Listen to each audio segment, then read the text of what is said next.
Hi. I Hello. never know Oh, when it's we're in English. yeah. Hi. I never know if it's really live already or not. I don't know. Okay, please welcome these baby hairs. It's really annoying in recovery, but it's the best thing that could happen. So, but I have these all over my head. Very funny. Yeah, but we have to love them. So, yes, you also have a lot of nice baby hair. Welcome to our live stream today. We do these live streams for your questions specifically. So we would like to Get in as many questions as possible. exactly. I was thinking if I should say we would like to force you a little bit to ask whatever you might want to know or ask us because yeah, we can do videos, all kinds of videos that are not live, but these lives we really wish for you to ask us your questions. And as soon as there's questions coming in, we are going to answer them. And as long as there's no questions yet, we're going to talk about. I'm going to ask you a question. Do it. This time more precise than in the German live stream because that question was maybe 3 minutes long. Okay. So, what's the reason you supported me not being vegan in recovery? And not only supported, but actually kind of encouraged me to step out of being vegan for a while. How could you? It's getting long again. No, it's still very precise. How could you do that because of your vegan ethics? Because I saw you suffering with all these restrictions and like also confusions about what is right to eat, what is not right to eat. And I mean, I knew ethically like that I would not need animal products, you know? yeah, but you were also a bit confused, like because of the feedback you got from friends, from family, from just the people around you, and you also let me know that you oftentimes were not really satisfied with what you ate because you still had those cravings for non-vegan food. Yeah, but the thing is, that craving is also satisfied and was also satisfied when I had the vegan option. For example, when like there's really good vegan Snickers imitations out there. But not, for example, in the Philippines when I challenged Snickers for the first time. There is no vegan alternative for Snickers. That's just an example. I mean, it's the same. For example, I'm thinking of brownies. Sometimes they are vegan, sometimes not. It's not a vegan world. And so I just want to add, I think if all of these highly processed foods were vegan just by default, just because the industry would use vegan, vegan ingredients, then I think it's no problem. It would be no problem, but that's just a dream world. That's not the reality. And I was very hesitant to accept that because I was trying to say, well, in the future, I also don't want to have to eat animal products, and it's not my intention to do that. I want to be at a point somewhere in the future where I can be vegan purely for ethical reasons when I'm fully recovered. And so I want to recover staying vegan. So what's the problem with that? I was a little bit stubborn. So I realized that you developed quite some fears of non-vegan food, and also I'd say that it's not only fears, but sometimes it was also like a mixture of thoughts in your head. Like for every decision, it was not only like your own decision, but also your eating disorder voice also like jumped right in and mixed up your decision making basically, and And messed it up. messed it up. Yes. And so all the choices you made were not 100% your choices, but always influenced by the eating disorder. And in combination. With, like, yes. Almost always the right and the wrong motivation. I always had good intentions, This together made me realize that the only way out from this behavior is to face your fears, to really address those fears and overcome those fears. Because there's nothing you can do if you just want to like change things, like your decision making and so on. If the reason behind it are fears, then you have to go to the root cause and fix the root cause. And that, as I and we together identified, are those fears of eating non-vegan food.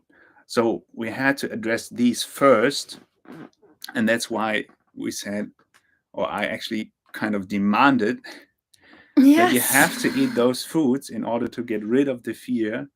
And then once you got rid of the fear and your decision making is again like 100% you and not the ED voice mixed into it, then you can make like a profound decision to either continue eating animal foods or not. Then it's a complete different thing, because like non-restrictive. Yes, because it would then the first time be your own decision and not the eating disorder, your own and the eating disorder decision. And you have to really separate those things. And that's why I really encourage you to start eating non-vegan food again, in order to get rid of those fears. I just want to protect you a bit, so because someone might think, well, it's just because of his influence that she's not vegan anymore, but basically it was my decision before David even gave any comments about it. I was just too scared to take action. I was verbalizing it to him, communicating like, I don't know, should I do this or not, because of other resources I consumed by other people who went through recovery and shared their experiences. And I was like, yes, but if I never want to have to eat animal products, why would this have to be the case for me? Like, why? I just tried so desperately to find a way that I don't have to not be vegan. And I just didn't want to ethically. It just hurt my soul, just my ethics. Just it's not aligning with what I believe in general. If I never had an eating disorder. And not only your beliefs and your like your ethical decision, but also at the same time for all the other people, it would have been like an outing basically. Okay, my past decisions might have been wrong. You mean being vegan? Yeah. Or it could be misunderstood. Not really right or wrong, but people could have misunderstood, and I guess many people also actually misunderstood this, in terms of that you like had to revert your decision, so that you're not vegan anymore, and that the whole veganism or the whole becoming vegan was a big mistake. Well, it was just a phase, just a hype that just a trend that I followed, and the big thing that is just spit out in the whole internet with like, if you have to say I'm not vegan right now, you never were vegan. That's like the big thing, and it's like. And I would say that this was actually, at least that's my perception, even a bigger fear from yourself, to open up to all the other people around and say, just the judgment. Like this was bigger than the actual act of eating animal products. No, No, I wouldn't say that. I Okay. would say no, because I cannot watch or see any kind of pain that an animal has to go through. And so it was always logical for me to not eat meat, but then also not dairy, because there's really inhumane circumstances, like in the industry. Yeah. I mean, of course, also the judgment or the being misunderstood by other people also is not nice, but I just didn't want to have to be that person who has to who is part of why an animal has to suffer or die. It's just I just didn't want to. It's not the thing I want to promote. And so I was just trying to not have to do this. I am thinking about, when you were saying something a few minutes ago, you said, well, I was afraid of the animal products, and yes, that's true, but we could also say, I mean, that doesn't matter, because I don't want to eat them anyway in the future. Mm-hmm. And it's maybe also justified, because science has shown, as many people say, that there are the studies that say it's maybe not the most healthiest thing to eat animal products. And then so why it's a good thing to be scared of them. So how did you not have a similar thought when you were encouraging me to eat animal products?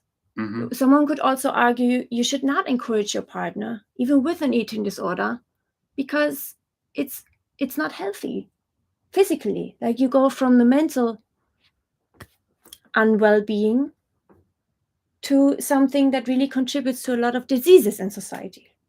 Mm-hmm. Yeah, but it's a tricky question. But I Sorry. think that yes, that is true. Shortly, I just want to say that if you are here, please ask your questions, because you are going to decide what we're doing in this live stream. And we really would like you to ask the questions, so we know if we are going to offer these live streams in the long term regularly.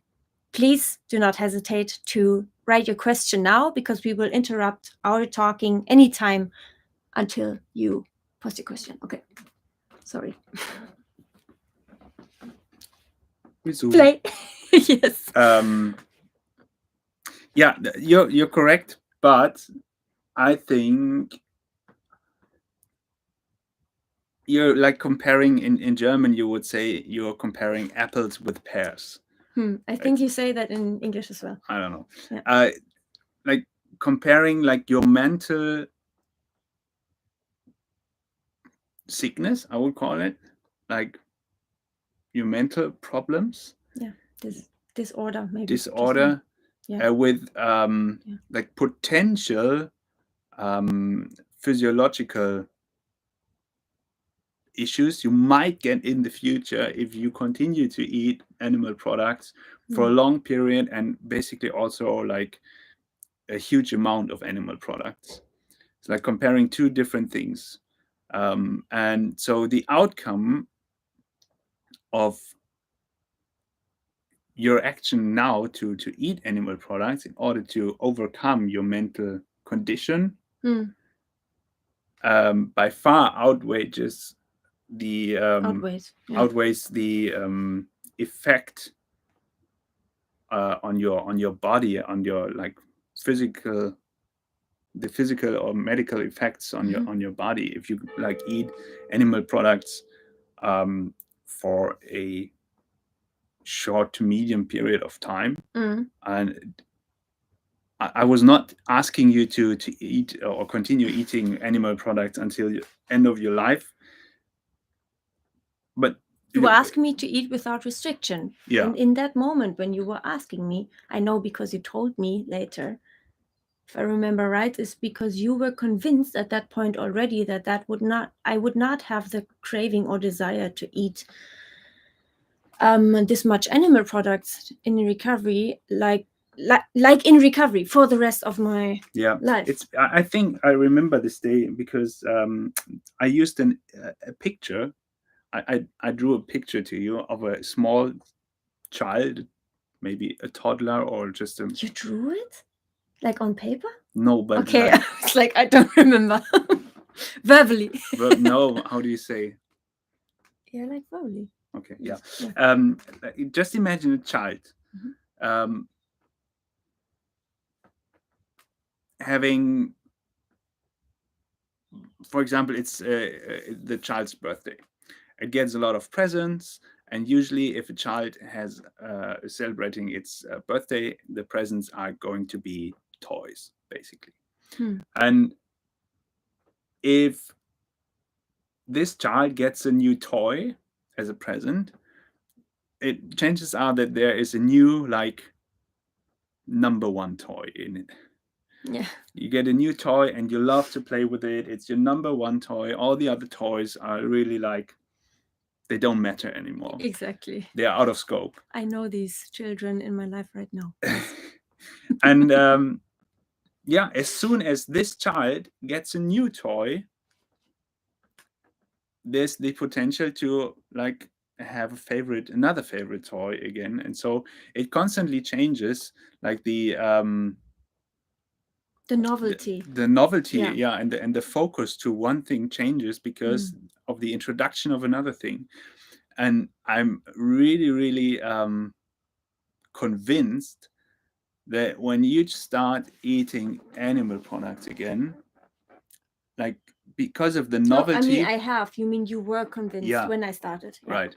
Because of the novelty at the very beginning, it's like super, super fearful.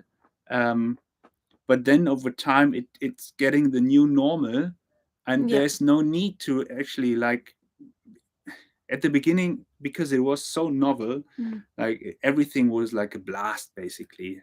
Not like only taste wise, but also like it's the whole new world opens up. Basically. Yeah. And then over time, and we're talking about maybe a few weeks or maybe month, like everything gets or becomes normal gradually, very gradually. Yeah. But then you don't have the drive anymore to like continue eating this and so on. It's so like, because it's like, well, that's normal. I can eat it every time I want, blah, blah, blah. So there's no real need for you at a specific time to really, really want to eat this. And for so me, that's why I'm convinced that over time, you won't have the desire to eat this.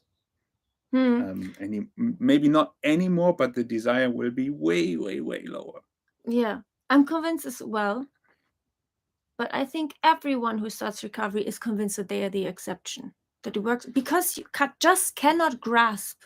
You just cannot imagine that this could be the case for you, especially and I was no different. For me, this neutrality and the not being novel anymore in these situations most of the times translates into in the beginning of my recovery, I went through the supermarket shelves, and just it's also an image, but it was like everything was screaming at me, buy me, try me, you haven't tasted me for 20 years or something. And I was just like so overwhelmed, and it was exhausting. And I felt like why would this stop? And especially then the fact that I actually wanted everything and also bought pretty much everything and then also pretty much ate everything, it just made me even more afraid. Out of control, basically. Yeah, and exactly. I felt out of control. But the thing is, that's also something you always said, you are in control. This is the first time you are in control. But the eating disorder makes you feel and think that this is out of control. Of course, the eating disorder is out of control. But then in that moment where everything is so intense, you kind of, you were very much unable, or in the beginning at least, not so much able to detach yourself from the eating disorder, and it feels like you are uncomfortable and it feels like you are not in control, but actually it's the eating disorder. And the less novel all of these things became, the less the things were screaming at me. And it's like I can just go through a supermarket now and I see all of these, the greatest fear food that used to be the greatest fear foods of mine. And it's like, yes, well, there is, I don't know, let's say there is the chocolate, there are the crisps, there's, all of this. I see it, it's not calling my name. I even forget that it's there. I even forget to go there or look at it, and I would never have thought that this just happens. And I'm convinced it only happened because I bought it and ate it as many times as was necessary until it just organically just fell into place, that I wasn't thinking of it anymore. And when it was in my presence and in my sight, I wasn't thinking that I have to have this now. Just also the taste of it. So many things after a while, after some weeks or months, depending on what the actual product was, it just wasn't as good as I thought in the beginning.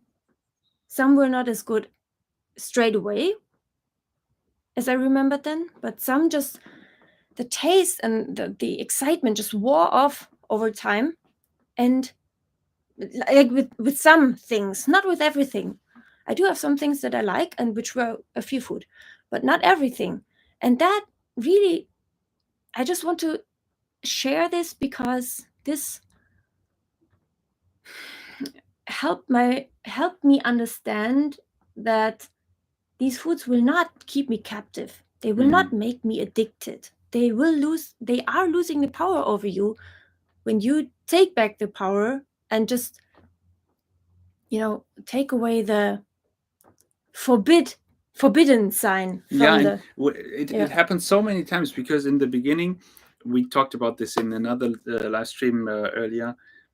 You were making like a shopping haul, and you bought like so much of your fear foods basically. And I think that's just a side note, that it is super important that you go out, buy the stuff you want, or maybe or buy the stuff the eating disorder doesn't want you to buy, and pay it from your own money, and take your effort and bring it back home, like carry the stuff home all by yourself, because this really is very active, and it really contributes to rewiring your neural pathways. Yes, but it can also be very rewiring. No, when I would ask you, in some cases it would even be more active against the eating disorder, because then you make less steps.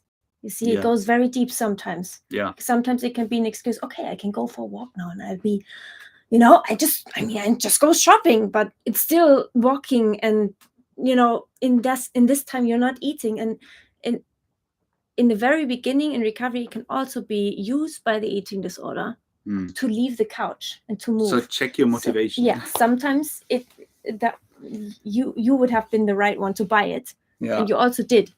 But it really helps. Then, like, maybe not for the very beginning, but then further down the road, it really helps to also, because eating disorder is oftentimes accompanied with like fear of spending money and stuff like that.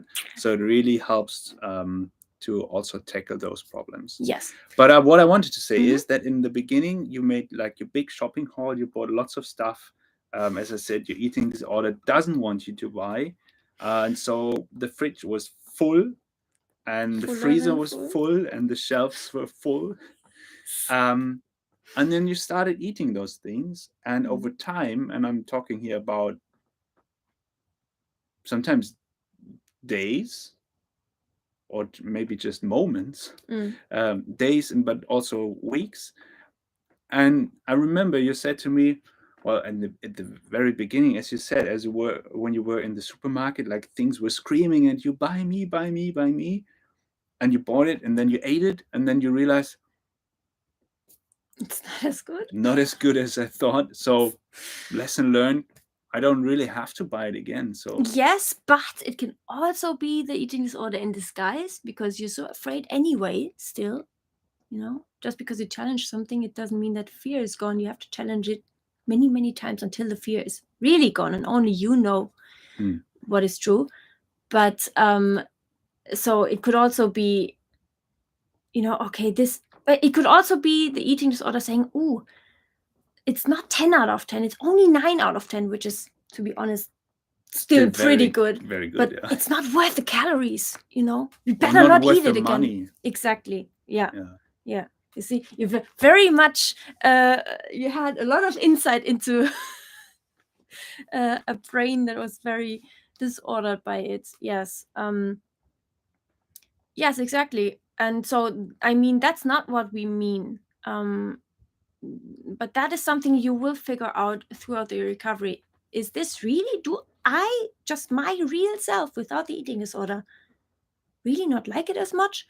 Or is this just my eating disorder making it bad for me and saying, oh, no, just don't eat the rest, just give it to someone else and never eat it again because it's not worth the calories or money? And it's like,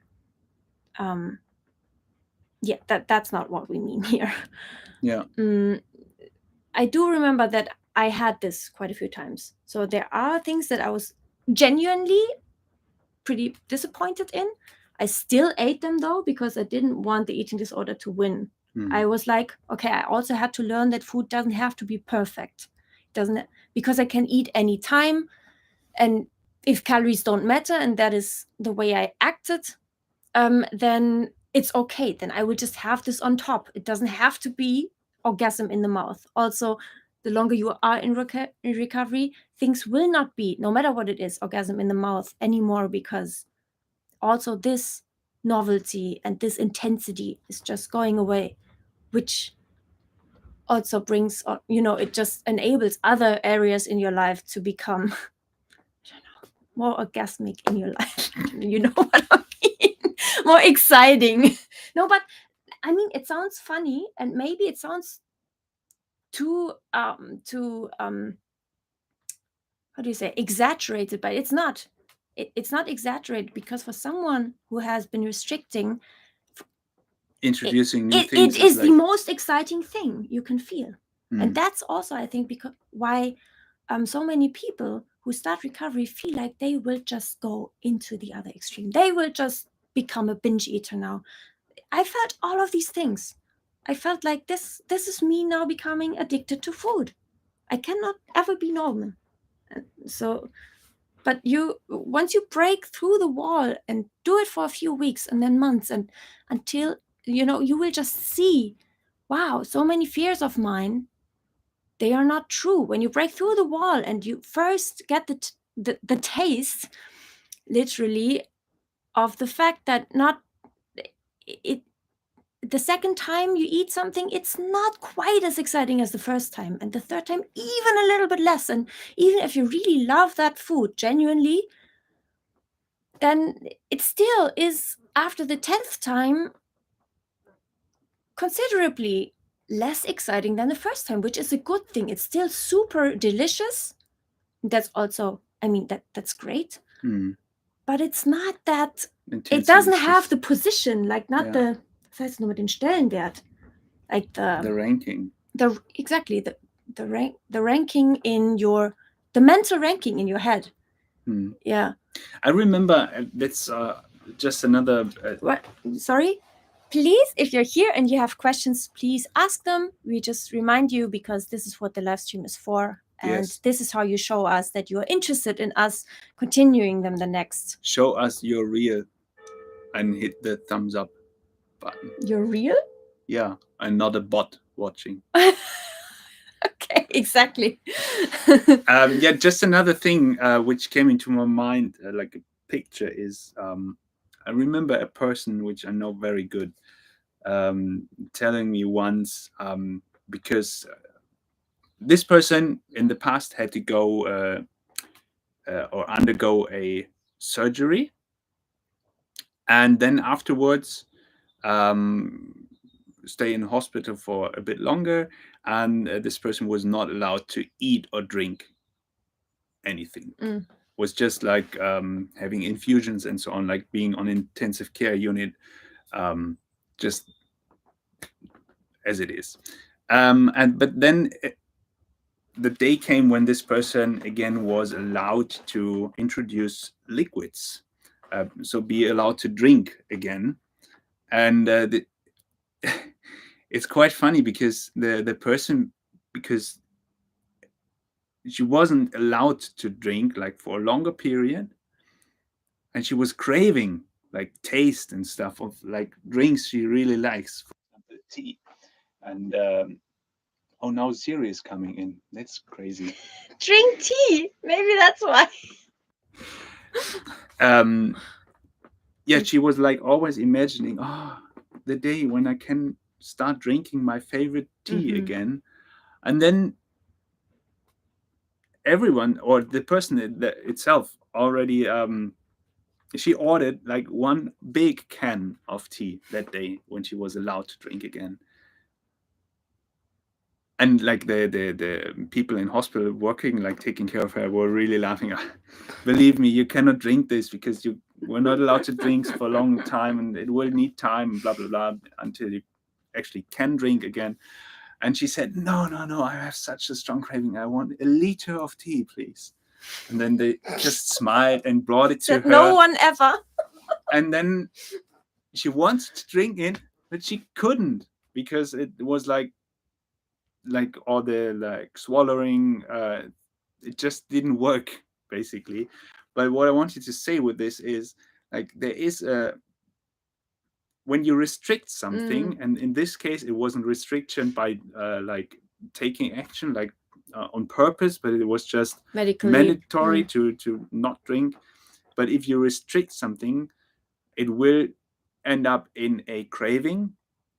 And once you follow this, or you give in to this craving, the craving will decrease again. Yes, exactly. And I mean, I want to add to that, you know, it's different if all of these fear foods you are restricting were vegan in the world, then yes, no problem. You could be just in recovery without restriction.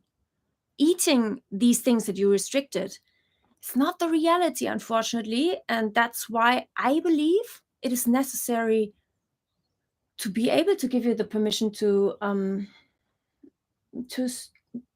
just put yourself over your ethics for this time being, until these fears are gone and you can genuinely say, I'm vegan purely for ethical reasons. There's this saying, put your ethics over your ego. Yeah, but you know, when it comes to surviving, it's not about ego. It's not like you're saying, well, I just think I'm so entitled and that's why I just do this now, because I don't care about the animals. That's ridiculous. It does matter if you can live, be it physically and or mentally. And I have two last questions for you. First, have you ever, because you said I was afraid of the animal products, and then many think, well, but that's, you know, that's justified. So are you not afraid of animal products? No. I can really honestly say I'm genuinely not afraid of animal products. So, but you still don't eat them because of the ethical connection. Yes.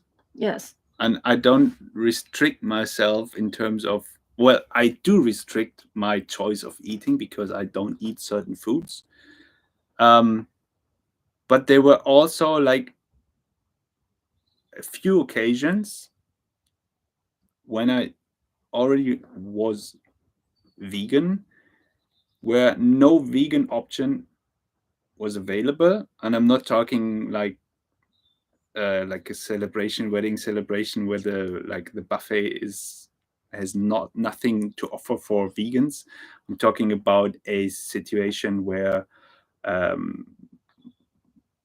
was, maybe you remember, in, what was it, July? Yes, last year in 2021, there was a big flooding in the western, or some western parts of Germany, and like many people lost their lives, houses were destroyed, and it was a catastrophe. Mhm. And I went there with some other colleagues, and we helped there to like clean the basement and like helping these people. And this was a region where the German army had to provide like food and so on, because there were no supermarkets, nothing. Like this was a very, very, And very muddy, everything, like yeah, water everywhere, like like very this, like 1 destroyed, meter or something. like Yeah. region, no infrastructure working, nothing. Mhm. And so of course I wanted to eat a vegan meal, but nothing was available. And it wasn't for me at this time. Vegetarian, I think they had, right? Most of the not times. not even Yeah. vegetarian, I think. But it wasn't for me to ask for a vegan meal at that time, because it didn't really like, The compassion to the people there. there were so many things more important Yes, than my yes, choice of eating in that exactly. moment. So I just didn't care. I just ate meat. How And about it you could was have okay just for me. prepared your food, you know? You could have just been a super great vegan, preparing your vegan food. So, you know. Yeah, but also, as I said, there were more important things to me at that day, or these days. Um, yeah, so You I think also the difference between me and you, because of the eating disorder of mine, was also always that you just didn't lose your spontaneity, I think you say in English. Like you I think, of course, meal prep is not in itself disordered, but it can become quite quickly if you're dependent on it. Like if you can only go to such Einsätze, how to say, voluntary workstations where you were. If you can only go there with your food prep and have to get up at 2 a.m. instead of 4 a.m. to catch the train, then I mean that is a little bit like, why would you do that? It's only because you're very unrelaxed when it comes to any food. And yes, it just all depends on the preoccupation in your mind about what will I eat? Oh, will it be healthy enough? Will it be vegan? Yeah, I think it's very important to not forget the other ethics as well. I mean, humans also count, and there were enough humans that had to die, unfortunately, because of that incident. And you were helping there, and so, I mean, yeah. So that was one of my questions I had to you. And then also the other one is, many might think, well, but if one person is eating disordered, and has to, if one person eats animal products, or her life is endangered, or is how to say, how did I say it in German? Put in other words, are not animals, or many animals, much more important than one person. That's how I could put it. Which I also very much relate to, because I also used to think this way. I mean, it feels egoistic, and I thought I'm being egoistic if I just say, well, I have the right to do this now because I have to recover. But then it kind of dawned on me that no animal in nature would ever die, just in for the place, sake of others, like of others to yeah, survive. yeah. As it yeah So as I said it already in the German live stream, every either human being or animal, like, has a strong, very, very strong will to survive, An to survive instinct, yeah. instinct, yeah. Yeah. So nobody will give his or its life freely. And if you can do so, it's usually at the end of your lifespan that you can do it. So you can say, okay, I've got a Yeah. fulfilled life coming to an end now. I don't know, 90 years old. I'm ready to leave. But that's a different thing when you're still younger and you have a lot of years ahead. Every being on this planet wants to survive. And has the right to survive. Yeah. And so I get the point that some people like say, okay, aren't 1,000 animals at least equally or even more worth than one human being? And I think you can't compare those two. Yes, and also I think it's a little bit over dramatized to say that, because we are not talking about thousands of animals when you're temporarily having to let go of rules around foods, even if they are ethically inspired and ethically very much caused. Yeah, and the thinking is a bit one-dimensional, I would say, because you could also argue that, okay, if you're like talking of you, if you by eating for a short, medium period of time, eating animal products again, but then got yourself into a better mental state, could then, as an outcome of this, potentially, like as we do now, try to help other people to also overcome fears around eating and so on. And this could really like grow exponentially then. And like, yeah. It saves lives on the other hand, right? Yeah.